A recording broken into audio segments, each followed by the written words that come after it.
నిరుపేదల ఇండ్ల జోలికొస్తే వదిలిపెట్ట. నిరుపేదల్ని పిండి పిప్పి చేస్తున్న రెవెన్యూ, హెచ్ఎండిఏ అధికారులు, జవహర్ నగర్ సమస్యలు కలెక్టర్ దృష్టికి తీసుకువెళ్తాం. భారతీయ జనతా పార్టీ మల్కాజ్గిరి పార్లమెంటు సభ్యులు ఈటెల రాజేందర్ జవహర్ నగర్ నగరపాలక సంస్థ పరిధిలోని అరుంధతి నగర్లో పర్యటించిన ఈటెల రాజేందర్.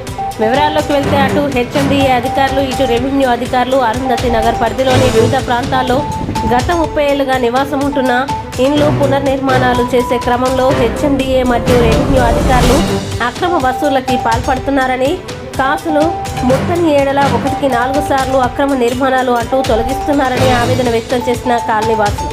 ఈ సందర్భంగా ఈటెల రాజేందర్ బాధితుల్ని కలిసి భరోసా కల్పించి అరుంధతి నగర్ ఎదుర్కొంటున్న సమస్యల్ని కలెక్టర్ దృష్టికి మరియు రెవెన్యూ మినిస్టర్ దృష్టికి తీసుకువెళ్తామని కాలనీవాసులకి హామీ ఇచ్చారు.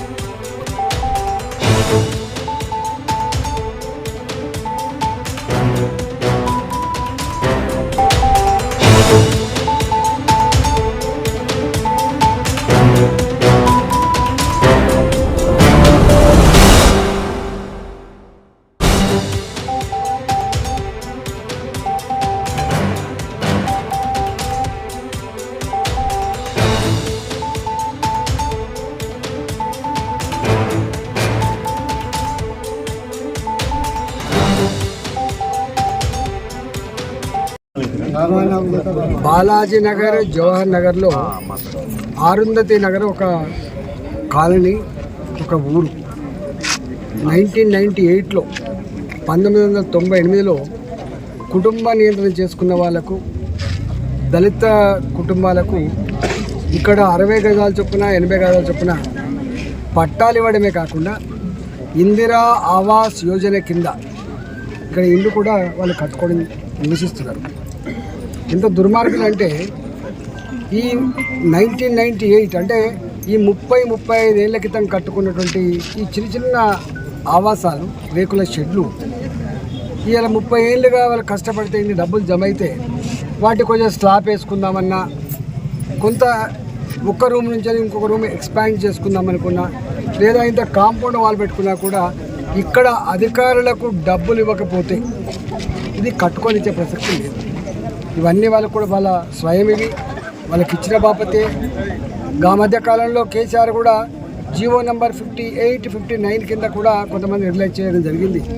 ఇవాళ అకారణంగా వచ్చి రెవెన్యూ అధికారులు, ఇక్కడున్న ఆర్ఐ కానీ, ఇక్కడున్న ఎంఆర్ఓ కానీ, ఇక్కడ కాప్రా ఎంఆర్ఓ గారు, ఇటు కీసర ఎంఆర్ఓ గారు జలగల్లాగా ఆ పేద ప్రజలు 300 రూపాయలు 400 రూపాయలు కూలీ చేసుకొని సంపాదించుకున్న పైసలు ఇవాళ 50,000 రూపాయలు, 1,00,000 రూపాయలు ఇస్తే తప్ప ఇవి మీరు ఇంకో రూమ్ ఎక్స్పాండ్ చేసుకోలేరు, మీరు పాత దిప్పి కొత్తది కట్టుకోలేరని చెప్పి ఇవాళ బ్రోకర్లను పెట్టుకొని పని చేస్తూ ఉన్నారు. ఇవాళ గింత అంటే అడక తినేదానికంటే ఎక్కువైపోయింది. కూలి పని చేసుకుంటోళ్ళు, కూరగాయలు అమ్ముకుంటోళ్ళు, పళ్ళు అమ్ముకుంటోళ్ళు, రోజువారీగా కూలి చేసుకుంటోళ్ళ దగ్గర తీసుకుంటున్నారంటే ఎంత నీచానికి ఒడిగడుతుందో ఇక దీన్ని బట్టి అర్థమవుతుంది. ఇప్పటికే నేను కలెక్టర్ గారికి ఈ అన్ని బాలాజీ నగర్, జవహర్ నగర్, అరుంధతి నగర్ సంబంధించిన సమస్యల మీద మీరే స్వయంగా సర్వే చేయించండి, మీ అధికారులు తీసుకుపోండి, విజిట్ చేయండి, ప్రజల అభిప్రాయాలు తెలుసుకోండి, తదుపరి మీరు యాక్షన్ తీసుకోమని చెప్పి నేను చాలాసార్లు చెప్పినా కానీ నిమ్మకు నీరెత్తినట్టుగా ఉన్నారు.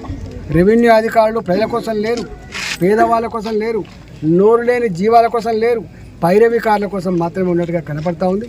నేను మళ్ళీ కలెక్టర్తో మాట్లాడే ప్రయత్నం చేస్తాను. దానికి తోడుగా మళ్ళీ కొత్తగా ఇవాళ హుడా వచ్చిందట. హుడా వచ్చి మాది 250 ఎకరాల భూమి ఉంది కానీ వాళ్ళు ఫెన్సింగ్ వేసుకుంటూ పోతారు. అంటే ఇండ్లు కట్టుకొని ఇవాళ కరెంటు మీటర్లు ఉన్న వాటిని కూడా కూలగొట్టే ప్రయత్నం చేస్తున్నారు.